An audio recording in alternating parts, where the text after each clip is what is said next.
Welcome मेरे दोस्तों। सोचिए, अगर एक दिन आपको यह सच बताया जाए कि आपकी पूरी जिंदगी, आपके फैसले, आपकी सोच, यहां तक कि आपके सपने भी अकेले आपके नहीं हैं, बल्कि वो एक ऐसे नेटवर्क का हिस्सा हैं जो लाखों साल पहले इंसानों ने मिलकर बनाया था। क्या आपने कभी सोचा है कि क्यों एक इंसान अकेला जंगल में कुछ नहीं कर पाता, लेकिन करोड़ों इंसान मिलकर शहर, देश, सभ्यता और इंटरनेट खड़ा कर देते हैं?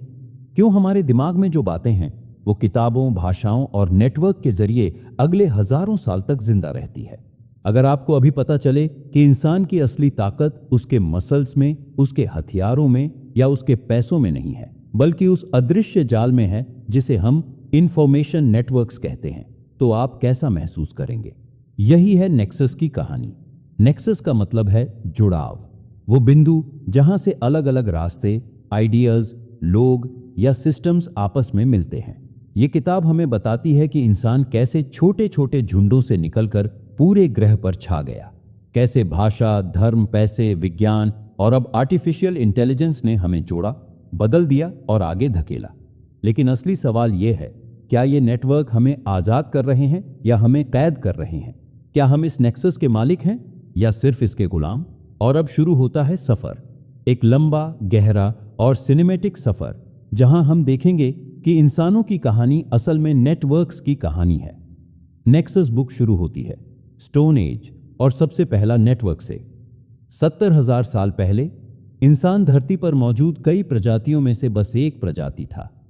न ताकत में शेर जितना, न रफ्तार में हिरण जितना, न ही पंजो नाखून में भालू जितना। अगर अकेला छोड़ दिया जाए तो इंसान जंगली जानवरों के सामने टिक भी नहीं सकता था। लेकिन इंसान के पास एक चीज थी जो और किसी जीव के पास नहीं थी, कनेक्ट होने की क्षमता। सोचिए, अगर कोई एक इंसान अकेले शेर से भिड़े तो नतीजा साफ है, लेकिन अगर 10 इंसान मिलकर आपस में इशारों से, शब्दों से, आग और पत्थर का इस्तेमाल करके लड़े तो शेर भाग सकता है। यही पहला सबूत था कि नेटवर्क अकेले इंसान से ज्यादा ताकतवर है। भाषा पहला। असली नेक्सस शुरुआत में इंसान छोटे छोटे समूहों में रहते थे। हर समूह में 30-50 लोग होते थे। लेकिन एक समस्या थी, अगर इतने ही लोग आपस में मिलजुल कर रहते हैं तो जिंदगी सीमित रह जाती है।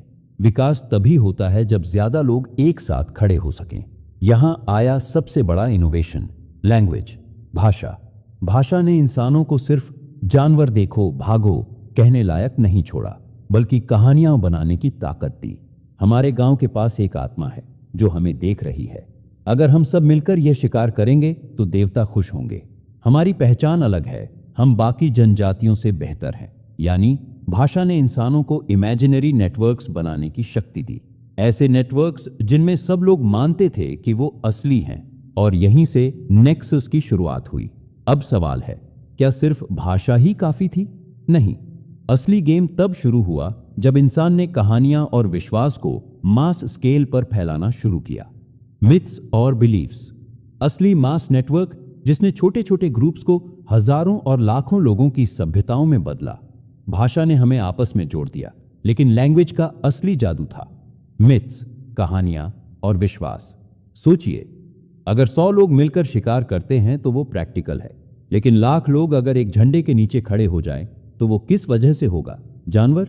नहीं। खाना? नहीं। सर्वाइवल? आंशिक रूप से। असल वजह थी साझा विश्वास। लाखों लोग सिर्फ इसलिए साथ आए क्योंकि उन्होंने एक ही कहानी पर भरोसा किया। हम सब इस देवता के बच्चे हैं। यह जमीन हमारी पवित्र भूमि है। यह झंडा हमारी पहचान है। इन विश्वासों ने इंसानों को बायोलॉजिकल ग्रुप्स से उठाकर इमेजिन्ड ग्रुप्स में बदल दिया। यानी अब इंसान सिर्फ परिवार और दोस्तों से नहीं, बल्कि उन हजारों लाखों अजनबियों से भी जुड़ गया जिन्हें वो कभी देखेगा भी नहीं। यही था पहला बड़ा इंफॉर्मेशन नेटवर्क, शेयर्ड बिलीफ्स का नेटवर्क। एग्रीकल्चर नेटवर्क का एक्सपेंशन। जैसे जैसे एग्रीकल्चर, खेती आया, इंसान एक जगह बसने लगा। गांव बने, गांवों से शहर बने और शहरों से सभ्यताएं।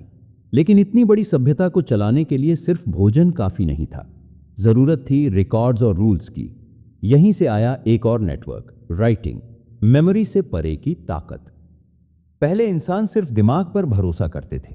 आज हमने इतना अनाज बोया, इतनी फसल काटी, लेकिन दिमाग की मेमोरी लिमिटेड है। लिखाई ने इंसानों को पहली बार डेटा स्टोर करने की ताकत दी। अब कोई गांव सिर्फ 50 या 500 लोगों तक सीमित नहीं था, अब वो हजारों लाखों लोगों का हिसाब रख सकता था। लिखाई पहली बार इंफॉर्मेशन टेक्नोलॉजी थी, तो भाषा ने जोड़े छोटे समूह, मिथ्स ने जोड़े बड़े समूह और राइटिंग ने कंट्रोल और कंटिन्यूटी दी। यानी नेक्सस अब धीरे धीरे ग्लोबल सिविलाइजेशन बनने की तरफ बढ़ रहा था।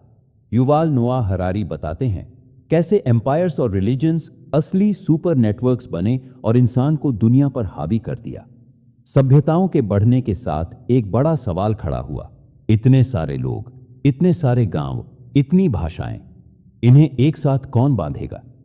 जवाब था एम्पायर्स, साम्राज्य। एक साम्राज्य सिर्फ जमीन या ताकत से नहीं चलता था, उसके पीछे था इंफॉर्मेशन का नेटवर्क। टैक्स वसूलने के लिए रिकॉर्ड्स चाहिए, सेना चलाने के लिए आदेश और कानून चाहिए, दूर दराज तक कम्युनिकेशन चाहिए। यानी एम्पायर्स असल में एडमिनिस्ट्रेटिव नेटवर्क्स थे। अगर कोई नेटवर्क टूटता तो पूरा साम्राज्य गिर जाता। अब सोचिए, एक आदमी कभी रोम नहीं गया, लेकिन फिर भी रोमन साम्राज्य के झंडे को मानता है। क्यों? क्योंकि उसके दिल में एक शेयर्ड बिलीफ है। यहीं रिलीजन काम आया। रिलीजन ने इंसानों को इमोशनल ग्लू दिया। भगवान यही चाहता है। यह पवित्र किताब ऐसा कहती है, हम सब भाई बहन हैं क्योंकि हमारी आस्था एक है। रिलीजन ने लाखों अनजान लोगों को एक फैमिली बना दिया। यह नेटवर्क इतना इनविजिबल था कि आप उसे छू नहीं सकते, लेकिन उसका असर दुनिया की सबसे बड़ी सेना से भी ज्यादा था। जब एम्पायर की ताकत और रिलीजन का विश्वास मिल गया तो नेक्सस एक नई ऊंचाई पर पहुंच गया। रोमन साम्राज्य और क्रिश्चियनिटी, अशोक का साम्राज्य और बौद्ध धर्म, हर जगह यही पैटर्न था। राजनीति प्लस विश्वास बासे मास कम्युनिकेशन। ये नेटवर्क्स ने इंसानों को सिर्फ गांव या देश तक नहीं, बल्कि पूरे महाद्वीप तक जोड़ दिया। यानी अब नेक्सस सिर्फ लोकल या रीजनल नहीं रहा, बल्कि ग्लोबल स्केल पर काम करने लगा। प्रिंटिंग प्रेस, इंफॉर्मेशन का विस्फोट। 15वीं सदी में जोहानेस गुटेनबर्ग ने प्रिंटिंग प्रेस बनाई।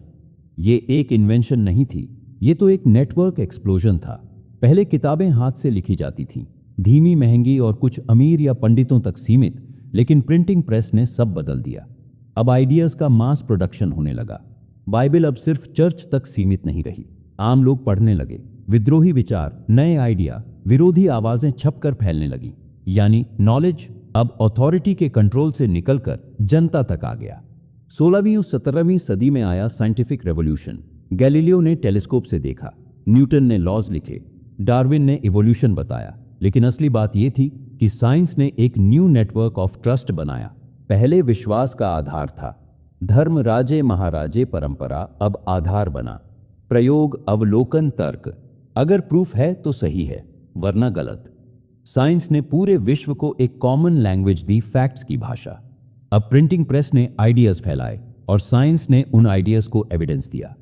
किताबें मास में छपने लगीं, यूनिवर्सिटीज और रिसर्च सेंटर्स उभरे, इंडस्ट्रियल रेवोल्यूशन का रास्ता खुला। ये वो पल था जब इंसान ने इंफॉर्मेशन को सिर्फ कहानियों या धर्म तक नहीं, बल्कि मशीन्स और एक्सपेरिमेंट्स में भी बदलना शुरू किया। अब नेक्सस नॉलेज को और भी तेज और स्ट्रक्चर्ड तरीके से फैलाने लगा और ये सीधा ले गया हमें इंडस्ट्रियल एज की तरफ। इंडस्ट्रियल रेवोल्यूशन, मशीन्स का इंफॉर्मेशन। हंगर 18वीं 19वीं सदी में जब मशीनें आईं तो लगा सब कुछ एनर्जी, कोल, स्टीम, ऑयल पर चल रहा है। लेकिन असल ईंधन था इंफॉर्मेशन। फैक्ट्री को रॉ मटेरियल कहां से लाना है, डेटा चाहिए। वर्कर्स को कैसे ऑर्गेनाइज करना है, शेड्यूल्स और सिस्टम्स चाहिए। मार्केट्स कहां हैं और कौन खरीदेगा, ट्रेड डेटा चाहिए। यानी हर मशीन के पीछे इंफॉर्मेशन का नेटवर्क छिपा था। रेलवेज और टेलीग्राफ ने इस नेटवर्क को और तेज बना दिया। पहली बार इंसान और माल स्पीड से मूव करने लगे। टेलीग्राफ ने डिस्टेंसेस को लगभग खत्म कर दिया। डॉट्स और डैशेस के जरिए एक कॉन्टिनेंट से दूसरे कॉन्टिनेंट तक मैसेज पहुंचने लगा। नेशन स्टेट्स, पावर का इंफॉर्मेशन नेटवर्क। इंडस्ट्रियल रेवोल्यूशन के साथ साथ मॉडर्न नेशन स्टेट्स बने। अब राजा रानी की पर्सनल रूल नहीं, बल्कि ब्यूरोक्रेसी और सेंसस पर आधारित सरकारें उभरी। सरकारों को पता लगाना था कितने लोग हैं, कहां रहते हैं, कौन टैक्स देगा, कौन सेना में जाएगा। यानी मॉडर्न राज्य इंफॉर्मेशन कलेक्शन मशीन्स बन गए। सेंसस यानी लोगों का डेटा मैप्स, यानी जमीन का डेटा ब्यूरोक्रेसी, यानी सब डेटा को प्रोसेस करने की मशीन। अब पावर सिर्फ तलवार से नहीं बल्कि इंफॉर्मेशन कंट्रोल से आने लगी। ग्लोबल नेक्सस, कॉलोनीज और एम्पायर का data control. Britain, France, Spain जैसे साम्राज्य इंफॉर्मेशन का इस्तेमाल करके पूरी दुनिया को कंट्रोल करने लगे। मैप से समुद्री रास्ते बने, ट्रेड लेजर्स से ग्लोबल मार्केट्स कंट्रोल हुए, प्रिंटिंग और ब्यूरोक्रेसी से कॉलोनीज को मैनेज किया गया। एम्पायर असल में एक इंफॉर्मेशन एम्पायर भी था। तो इंडस्ट्रियल रेवोल्यूशन और नेशन स्टेट्स ने नेक्सस को पहले से कहीं ज्यादा स्ट्रक्चर्ड और पावरफुल बना दिया। अब इंसान सिर्फ लोकल कम्युनिटी से नहीं बल्कि ग्लोबल सिस्टम से जुड़ चुका था। इलेक्ट्रिसिटी, रेडियो, टेलीफोन और डिजिटल नेटवर्क्स की शुरुआत। इंडस्ट्रियल रेवोल्यूशन ने मशीनें दी, लेकिन इलेक्ट्रिसिटी ने नेटवर्क्स को सच में जिंदा कर दिया। टेलीग्राफ और टेलीफोन ने बिजली की नसों के जरिए इंसानों को जोड़ना शुरू किया। इंफॉर्मेशन अब इंस्टेंट हो गई। पहले जो मैसेज हफ्तों लेता था अब सेकंड्स में पहुंचने लगा।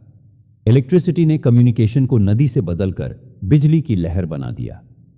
टेलीफोन, आवाज का जादू। टेलीग्राफ डॉट्स और डैशेस तक सीमित था, लेकिन टेलीफोन ने इंसानों की असली आवाज को दूरियों पर पहुंचाया। अब बिजनेस डिसीजंस तुरंत लिए जा सकते थे। फैमिलीज हजारों किलोमीटर दूर रहकर भी कनेक्टेड महसूस करने लगी। पॉलिटिक्स और गवर्नेंस भी फास्ट हो गई। पहली बार नेटवर्क्स सिर्फ इंफॉर्मेशन नहीं बल्कि इमोशन भी कैरी करने लगे। फिर आया रेडियो। अब मैसेज सिर्फ इंडिविजुअल्स तक नहीं बल्कि मैसेज तक पहुंचने लगा। लीडर्स ने स्पीचेस के जरिए करोड़ों लोगों को एक साथ इन्फ्लुएंस करना शुरू किया। म्यूजिक, न्यूज और कल्चर इंस्टेंटली फैलने लगे। रेडियो ने इंफॉर्मेशन को एक कलेक्टिव एक्सपीरियंस बना दिया। डिजिटल नेटवर्क्स की शुरुआत 20वीं सदी के बीच तक एक नया सवाल उठा। इतनी सारी इंफॉर्मेशन को स्टोर और प्रोसेस कैसे किया जाए? कंप्यूटर बने, कैलकुलेशन और डेटा स्टोरेज तेज हुआ। फिर कोल्ड वॉर के दौरान ARPANET आया, इंटरनेट का पहला रूप। धीरे धीरे ये नेटवर्क रिसर्च लैब्स से निकलकर यूनिवर्सिटीज और फिर आम लोगों तक पहुंचा। अब नेक्सस सिर्फ डेटा को फ्लो नहीं कर रहा था बल्कि उसे मल्टीप्लाई और ट्रांसफॉर्म भी कर रहा था। तो इलेक्ट्रिसिटी, टेलीफोन, रेडियो और कंप्यूटर्स ने इंसानियत को एक ऐसे डिजिटल मोड पर पहुंचा दिया जहां इंफॉर्मेशन सिर्फ फास्ट नहीं थी, वो अब यूबिक्विटस थी। हर जगह, हर समय। इंटरनेट और आर्टिफिशियल इंटेलिजेंस। जब ARPANET से निकलकर इंटरनेट आम लोगों तक पहुंचा तो पहली बार ऐसा हुआ कि कोई भी इंसान दुनिया के किसी भी हिस्से में किसी भी दूसरे इंसान से कनेक्ट हो सकता था। इंफॉर्मेशन सेंट्रलाइज्ड लाइब्रेरीज या गवर्नमेंट्स के पास नहीं रही, अब हर घर, हर जेब में आ गई। ईमेल, वेबसाइट्स, सर्च इंजिन्स ने इंसानों की नॉलेज को ग्लोबल बना दिया। इंटरनेट ने नेक्सस को प्लैनेटरी स्केल पर पहुंचा दिया। फिर आया सोशल मीडिया। अब नेटवर्क सिर्फ इंफॉर्मेशन नहीं बल्कि आइडेंटिटीज भी बनाने लगा। लाइक्स, कमेंट्स, शेयर्स ने इंसान के दिमाग में डोपामिन लूप्स बनाए। जो नेक्सस कभी नॉलेज शेयरिंग का टूल था वो अब अटेंशन इकोनॉमी बन गया। ये पहली बार था जब नेक्सस ने हमें कनेक्ट भी किया और आइसोलेट भी। आज के समय में सबसे बड़ा ट्रांसफॉर्मेशन है AI। अब नेटवर्क सिर्फ डेटा कैरी नहीं करते, वो डेटा को अंडरस्टैंड और एनालाइज भी करते हैं। मशीन्स पैटर्न्स पहचानती हैं, डिसीजंस लेती हैं और कई जगह इंसान से बेहतर परफॉर्म करती है। Health care, finance, communication, creativity, हर जगह AI नेटवर्क्स की तरह काम कर रहा है। नेक्सस अब इंसानों के बाहर भी इंटेलिजेंस क्रिएट कर रहा है। इंटरनेट और AI ने एक नया सवाल खड़ा कर दिया है। क्या ये नेटवर्क्स हमें एम्पावर करेंगे या हम खुद इन नेटवर्क्स के स्लेव्स बन जाएंगे? नेक्सस अब एक मिरर है। वो हमारी क्रिएटिविटी और हमारी वीकनेस दोनों को एम्पलीफाई करता है। नेक्सस का फिलोसॉफिकल एंगल, इंफॉर्मेशन नेटवर्क्स हमें किस फ्यूचर की तरफ ले जा रहे हैं? इतिहास से लेकर आज तक एक पैटर्न साफ दिखता है। स्टोन एज में गुफाओं की दीवारों पर बने सिंबल्स, लाइब्रेरी ऑफ अलेक्जेंड्रिया की किताबें, प्रिंटिंग प्रेस से निकले आइडियाज, इंटरनेट और AI के डेटा स्ट्रीम्स, ये सब एक ही चीज का हिस्सा है, नेक्सस। इंफॉर्मेशन नेटवर्क्स ही असली ताकत है जिन्होंने सभ्यता को शेप किया। ह्यूमन या नेटवर्क? आज का सबसे बड़ा सवाल यही है। क्या नेटवर्क्स सिर्फ टूल्स हैं या नेटवर्क्स ही असली रियलिटी बन चुके हैं और हम बस उसके नोड्स हैं? जब एक ट्वीट इलेक्शन बदल सकता है, जब एक वायरल वीडियो पूरे समाज की सोच बदल सकता है, तब लगता है कि नेक्सस अब सिर्फ बैकग्राउंड नहीं रहा, बल्कि ये हमारी कलेक्टिव आइडेंटिटी बन चुका है। फ्यूचर, फ्रीडम या कंट्रोल। भविष्य में नेक्सस हमें दो रास्ते दिखाता है। 1. एम्पावरमेंट, अगर नेटवर्क्स हमें बेहतर सोचने, सीखने और कनेक्ट होने में मदद करें। 2.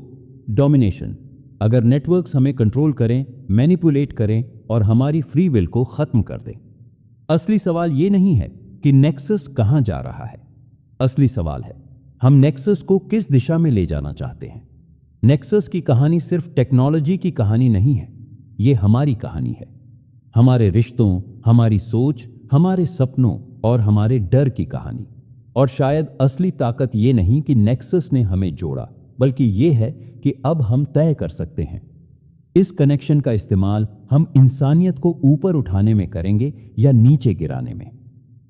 ये रही nexus, a brief history of information, networks from the stone age to AI की पूरी समरी किताब हमें क्या देती है? सोचने का नया नजरिया, दूसरों की जिंदगी जीने का मौका, भाषा और अभिव्यक्ति की ताकत, धैर्य और ध्यान, अंदरूनी बदलाव और गुरु जैसा मार्गदर्शन। मतलब साफ है, किताब सिर्फ जानकारी नहीं देती, बल्कि दृष्टि देती है, अनुभव देती है और बदलाव लाती है। और उसी बदलाव की ओर हमने ये सफर शुरू किया है। आज के समय में किसी के पास इतना वक्त नहीं है कि किताब पढ़ने के लिए वक्त निकाल सके। इसीलिए मैं आपके लिए किताबों में बताए गए सारे इंफॉर्मेशन कुछ ही मिनटों की समरी में बताने की कोशिश करता हूं। तो इस सीखने की यात्रा में मेरा साथ दो। चैनल को सब्सक्राइब करो, वीडियो को लाइक करो और कमेंट में अपना अनुभव जरूर साझा करो। धन्यवाद।